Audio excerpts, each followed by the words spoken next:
Hello friends, James Stevenson here sharing with you the Autoline 2023 Industry Report Card, they call it. They put one of these out every year, and I missed it in early June when they published this one for the year ended 2023. If you're looking for it on YouTube, you have to search for it as 2024, even though it's not for the numbers from 2024, it's for the numbers from 2023, but they do it 6 months after the year ends, which I guess is how long it takes them due to some of the companies having a different fiscal year reporting period or something. So they collect a lot of data and then present it in this video. It's about an 18-minute video. I'm not going to play the whole thing for you, but Loki and I will share a very brief portion of it with you so that you know how to find the video, where it is, if you want to watch the entire thing. I'll leave a link in the video description as well, or in the first reply on X. But let me hit my share desktop button and hit play on this. John McElroy here introduces the video and then says, hey, how do you even go about figuring out which automaker is the best automaker? It's hard to. So I'll let him explain it, and then I'll hit pause on it and give you my thoughts. But how do you figure out who are the top car companies? Should it be based on who sells the most vehicles, or who has the highest revenue, or the highest profits, or what? I'm going to look at all those things so you can decide for yourself.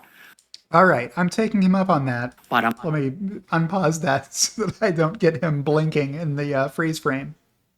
And what I have done on your behalf, dear viewer, for your benefit, is copy down all the numbers that he shared and put them into this spreadsheet so we can just talk our way across them. If you want to hear John McElroy's thoughts on it, he's going to be all over the place talking about various topics and has more information than I have about all of these automakers after having spent a career covering them all. I'm going to be focused mainly on Tesla, which I think is what you want if you're following me on X or subscribed to me on YouTube, right? So here's the first category he went through. They're roughly in the same order across the page that he revealed them in his video. I think it's helpful to see these numbers side by side instead of only one category at a time, because that helps you understand the differences in the ratios of these numbers to each other. I'll show you what I mean. This first category is units sold. How many vehicles were delivered in 2023 for Toyota, which is one of those companies that has an off-kilter year. Their fiscal year doesn't end in December. I forget when it does end, but not December like most of these companies. They sold 10.3 million vehicles. Now, maybe what Autoline did was figure out how many Toyota did sell January to December to make a more fair comparison. I don't know.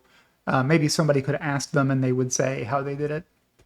But I think it's based on their full year report, annual report numbers. VW, with all their various brands, came in at 9.2 million vehicles sold.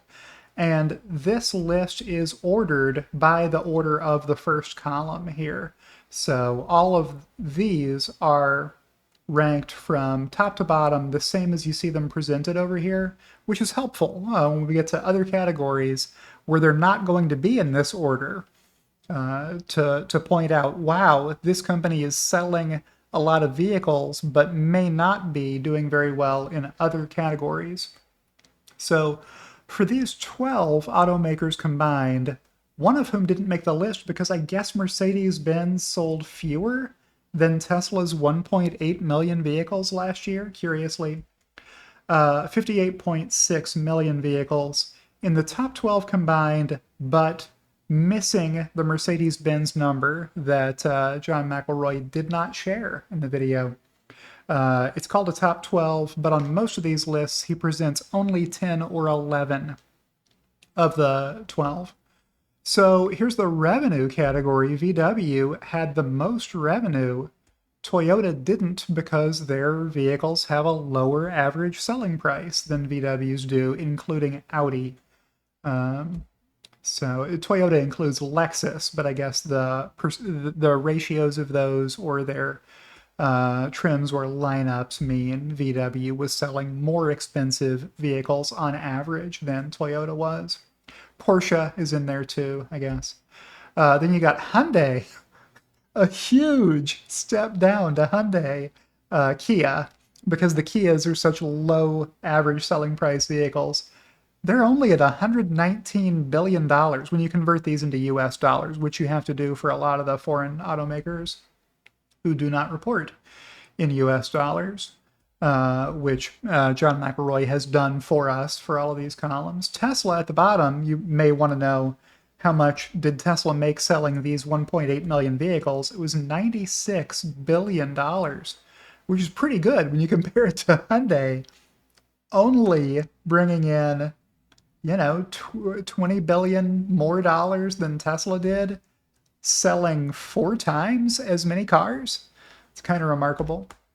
Then we get to the operating margin percent column. So the luxury automakers do better in general than the mass market vehicle manufacturers do. Tesla's number came down in 2023 versus where it had been in 2022 due to price cuts. So good news for people buying a Tesla in 2023 that they were paying less for them on average. Bad news for Tesla's operating margin that declined to a little below the average for this set. I was kind of surprised to see Stellantis tied in first place with Mercedes-Benz. Now, other stuff can happen below the operating margin line. In prior years, they had used net income, GAAP net income, which is probably a better number to use. If I click on this Autoline 2022 report card, they had been using net profit last year. Tesla made $12.6 billion worth of net profit last year, which was one of the top 6. And some of these companies lost money, including Ford last year. Ford did not have a good operating margin percentage here either. 3.1% is not great. Pretty substandard year, even by Ford's standards, and they're never the company making the most money per year. Operating profit per unit, $3,000 is the average for these companies. So you see Tesla is well above that, 60% above that number-ish. With Mercedes-Benz, BMW, you would expect way over that number, selling mainly new luxury vehicles, some of which have very high sticker prices indeed. Hyundai at $1,500 per vehicle is the lowest in this set, with GM not that far above them, despite all the SUVs and trucks General Motors sells. So that's not so great. These are the raw dollars over here if you want to see who dragged in the most dollars. Tesla actually did better than Ford and Honda on a raw dollars perspective. Only a little better than Honda, but a lot better than Ford in operating profit dollars. Revenue per delivery, Tesla up at 53.5K. That's close to where BMW was. I've got a divide by zero error here. Why? Because John McElroy failed to give me deliveries for Mercedes-Benz. So that's going to give you a divide by zero error in Excel anytime you try to divide by zero. You shouldn't do that in math. Here's one for, okay, this is the most contentious category that they introduced, which is R&D as a percentage of revenue. This is just taking your R&D spending, dividing it by your revenue, as you might guess. What you might not guess is how this was scored. John McElroy gave you more points for having a high percentage R&D as a percent of revenue than a low one. Now, why would you do that? Why would you say the more you spend on research and development, the better you're doing? As far as I know, there are no awards handed out for having the most expense. As a company, what you ought to be concerned about is what Elon Musk is constantly stressing. The best part is no part. The best process is no process. How can we do this less expensively? Ought to be what's rewarded, right? I don't know why they're handing out prizes for spending the most on R&D as a percent of revenue, as though the results are guaranteed, right? As though the more you spend on research and development, the better your products will be in the future. Well, that's obviously false.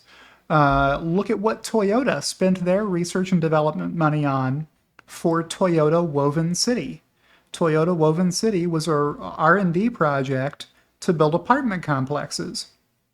Now, if you're a Toyota buyer, what about your vehicle was made better by a bunch of money getting blown on figuring out how to dig robot service tunnels under an apartment complex? I can't think of anything. Let me know in the comments below if you can. The next contentious category that they awarded points for was the J.D. Power quality category. I've made videos about J.D. Power before, as has Brian White recently at Futuraza. If you want to go check his out. I don't trust J.D. Power to be fair in their scoring, and maybe you'll agree after you see Tesla came in dead last in this group for quality, which is at odds with what you hear from Tesla owners.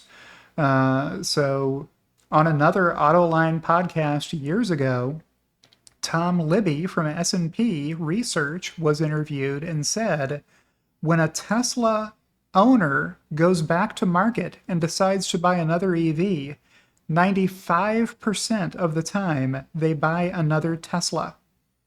Now, does that sound to you like a company that makes low quality products or lower quality products than the rest of these? I would say no. So what may be happening here is every time a software update goes out for Tesla, free over-the-air update, like the kind you get on your iPhone, they're dinging you another point for a defect in this scoring. And that's why Tesla has the most defects after a 3-year ownership period. It's because J.D. Power is tallying one more defect every time another software update goes out. That's my suspicion. Let me know in the comments below if you know that that's how that's working. Also, Tesla does not subscribe to J.D. Power and are therefore ineligible to advertise that they have won a J.D. Power award, even when they do win in a category like in-car technology.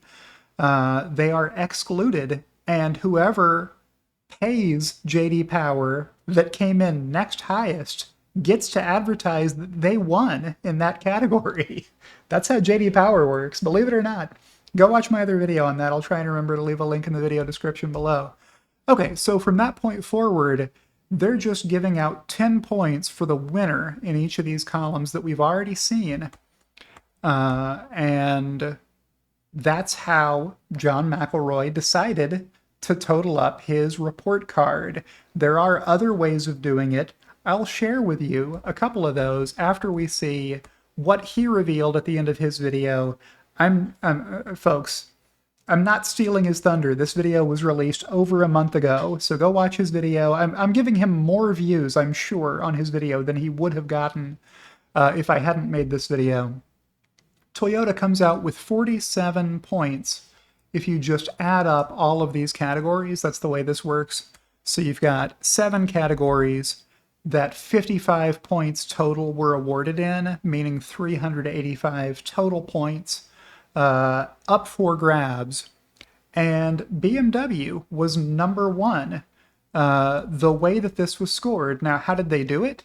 Well, let's look at a couple of these. Well, let me do it that way.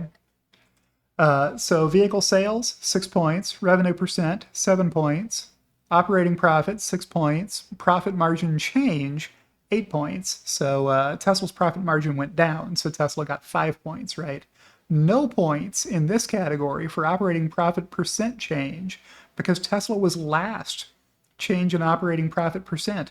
Their operating profit was about average, but it was a lot less than it was last year. So no points for Tesla.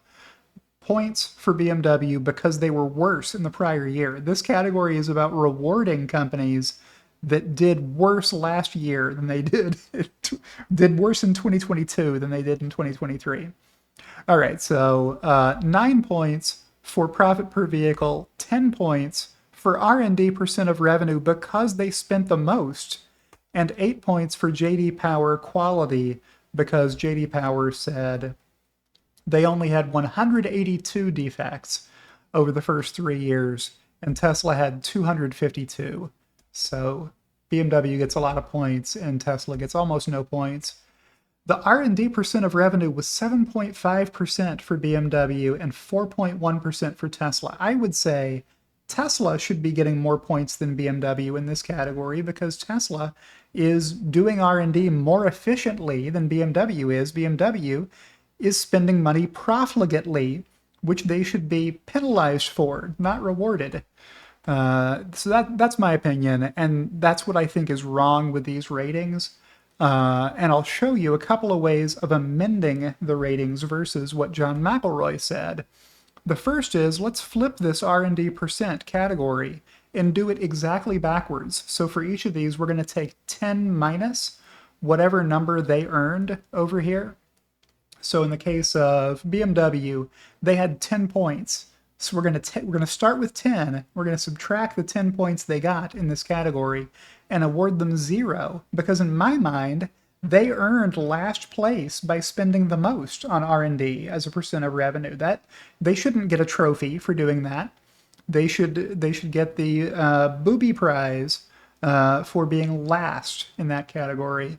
And Tesla had gotten only 3 points in this category. I think Tesla deserves 7 points in this category for being nearly the most efficient, trailing only Stellantis, Hyundai, and Toyota. So that's how I've re-ranked this category. And if you flip that category as shown, the new overall looks like this, with Toyota winning with 55 points, BMW only getting 44 points, and then in third place you have a tie between Tesla and Stellantis. And everybody else gets less. Nobody else got 40 points except for those 4 automakers. But I'm not done. The other approach that you could take is to just say, hey, why does this report card even have categories for R&D percent of revenue or JD Power quality? Because we don't trust either of those as being good barometers for how these automakers are doing. Let's throw them out.